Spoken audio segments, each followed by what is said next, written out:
Like lovers lost in the mist, lured by lies of late lodgings, ending up locked in a lightless loft for a long length of time, eventually located less of life.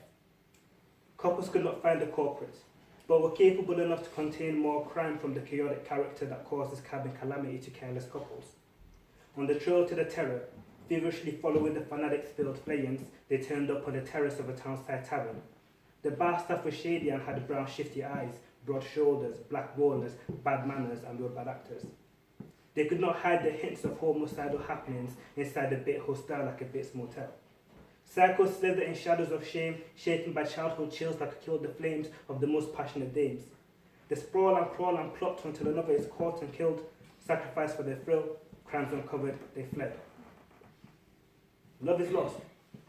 Like a lost half-white Vietnamese child in the 80s asking mommy where daddy is and why I'm lighter than near everybody. Stepping into the seams of reality to be swept away in the mainstream of society, allow me to anecdotally tell thee a tale of taking and taming, stealing and shaming, staining and maiming, and the destruction of a world under God in order to curb godless law, something called the Vietnam War. And by the end of it, child, no longer ask the who's and whys that gave you life. I only live because I did not struggle or scream when he dug a hole in my soul to plant that seed that let you exist. Love was not lost since it never was, but by foul luck I lost the draw, and through it all losing the plot was done. A cruel irony it may seem that we do have our own community, thousands just like us, mothers and daughters and sons, living on devoid of love, or lost for painful lust. Love is lost on the bus that burns through Brum, shimmying the suits and ties, carrying the carefree, bringing the busybodies to their town centre to taste, tour, tease, take out wallets, and peruse the treasures.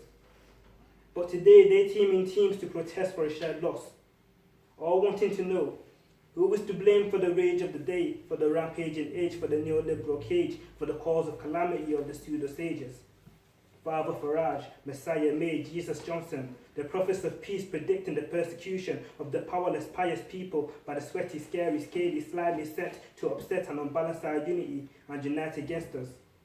Unless the best stand up to withstand the test and bravely prevent.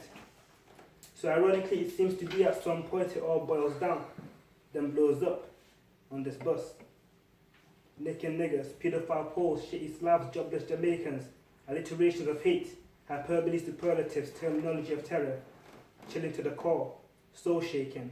The reality makes you uncomfortable at least, angry a bit, feeling hopelessly foreign, silent in your seat. These chaos chants crowded into this camp to call for a call of all not of us, herded into a horde of horsemen hurrying up the hereafter, banded together to burn bridges on this bus in Brum, chanting Britain is broken but it's all we've got, promising we'll take it back on graves and God, truly confirming for us what we all know, why we no longer rejoice, the truth of our world, the source of scorn in the souls of the savage shows love is lost. Thank you.